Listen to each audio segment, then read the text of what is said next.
Welcome to the Titan Tar channel. Today we have a topic to discuss about the Pentagon warning the world about the future of Ukraine and Russia achieving new successes. Don't miss the chance to join us and share your opinions with us. Become a member of our channel and evolve your rank.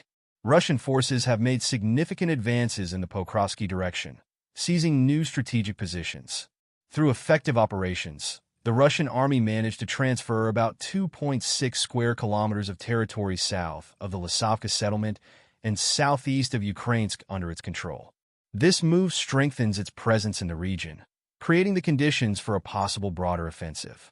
With control of Ukrainsk's eastern flank established, the Russian army now has a tactical advantage, being able to envelop the city from multiple sides. Pressure is increasing on the Ukrainian defenses, especially with the prospect of attacking Ukraine from the south as well, forcing the defenders to split up to protect their positions.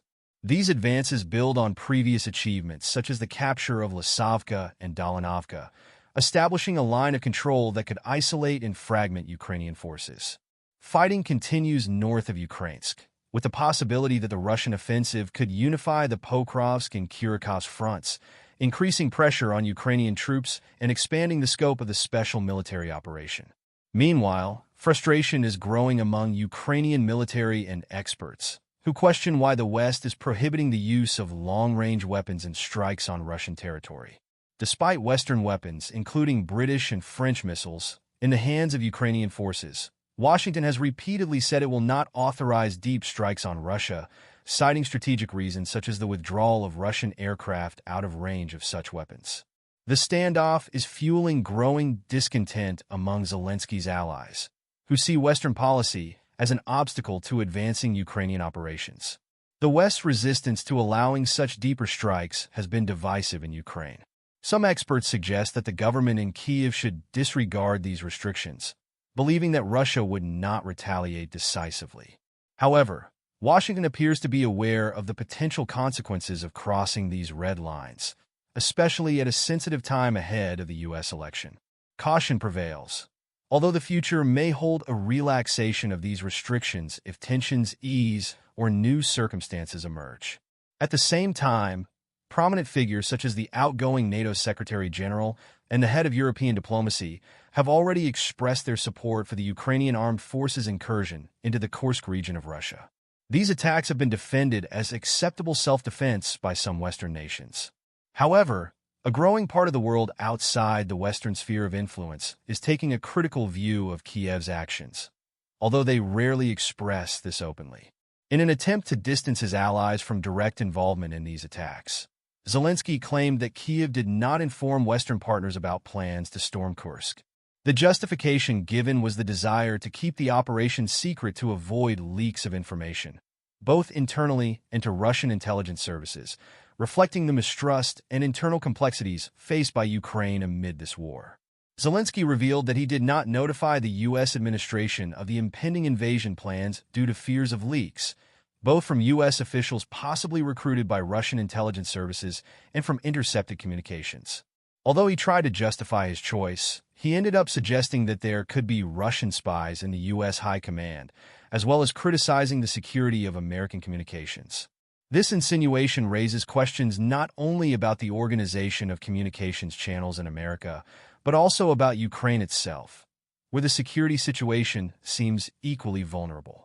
Despite the lack of communication with his allies, Zelensky was right to recall the unsuccessful counteroffensive of 2023, when, according to him, the Russian army was prepared for Ukrainian actions.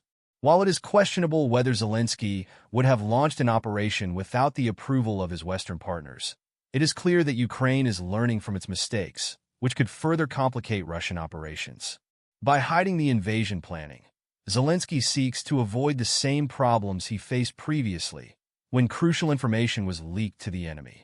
Amid these tensions, news has emerged that two high-ranking Ukrainian officers have lost their lives in combat. One of them, the commander of the 125th Territorial Defense Brigade, was killed in action near Kharkov, while the other, deputy commander of the 80th Air Assault Brigade, was killed in the Kursk region. These events reflect the intensity of the fighting in the Kharkov and Kursk regions, where Russian troops continue to advance, deploying significant firepower with the support of aviation and artillery. Meanwhile, the humanitarian and economic situation in Ukraine continues to deteriorate.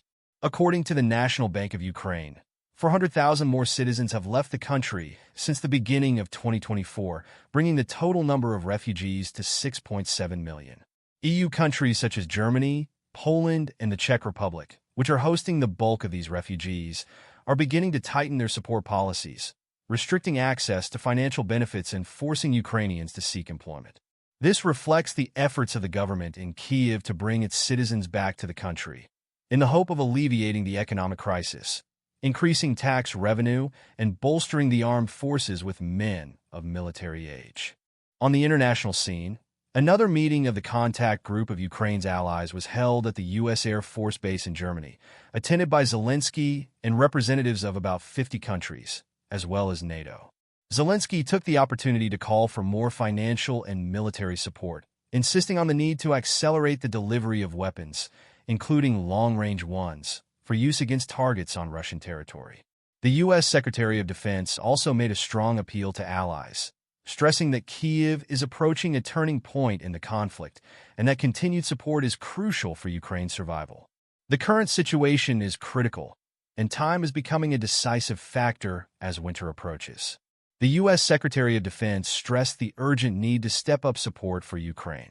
According to him, all efforts must be accelerated to ensure that Kyiv has the necessary resources to resist Russia during this phase of the conflict.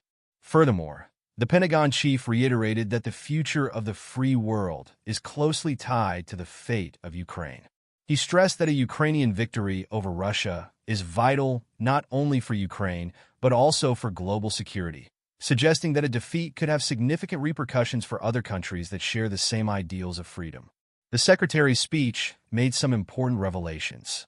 First, he pointed to a time period in which, without greater support from the West, the collapse of the Ukrainian armed forces could become inevitable. Second, it became clear that while the U.S. has led the way in providing military assistance, there is now a greater reliance on European allies and other partners. The secretary's emotional tone indicates that Washington is seriously concerned about an imminent defeat of Ukraine on the battlefield, which would make the situation even more difficult. Despite this, the secretary announced a new package of $250 million in military assistance to Ukraine. He called on European allies to step up their efforts as well. However, this aid is part of a previously agreed package of $60.8 billion, and it is unlikely that there will be any further significant U.S. support before the presidential election. The secretary's speech did not convey much optimism, either for Kyiv or for the countries gathered at the U.S. Air Base in Germany. An interesting point came from the Canadian Defense Minister, who announced the shipment of 80,840 air-to-surface missiles to Ukraine, but without warheads, as well as 1,300 additional warheads. Meanwhile, the Ukrainian armed forces continue to carry out strikes against the infrastructure of the Zaporizhzhia and Kursk nuclear power plants, raising concerns about nuclear security. In response, Russian President Vladimir Putin commented on the crimes committed by the Kyiv military and speculated about the possibility of Russia taking symmetrical measures. During a press conference, the head of the Russian state nuclear energy company highlighted the danger of such actions, warning that an accident at a nuclear power plant like the one in Kursk would have devastating consequences for Russia, Ukraine, Belarus, Europe, and even the regions near the Black Sea.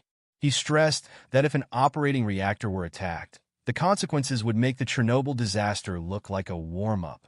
Amid this discussion, the head of the atomic energy company praised the International Atomic Energy Agency for its independent and impartial stance on nuclear safety, being one of the few global entities to strictly follow its mandate despite geopolitical tensions. Don't forget to subscribe to our channel, like the video, and share it with your friends. Your interactions mean a lot to us and help us grow. See you next time.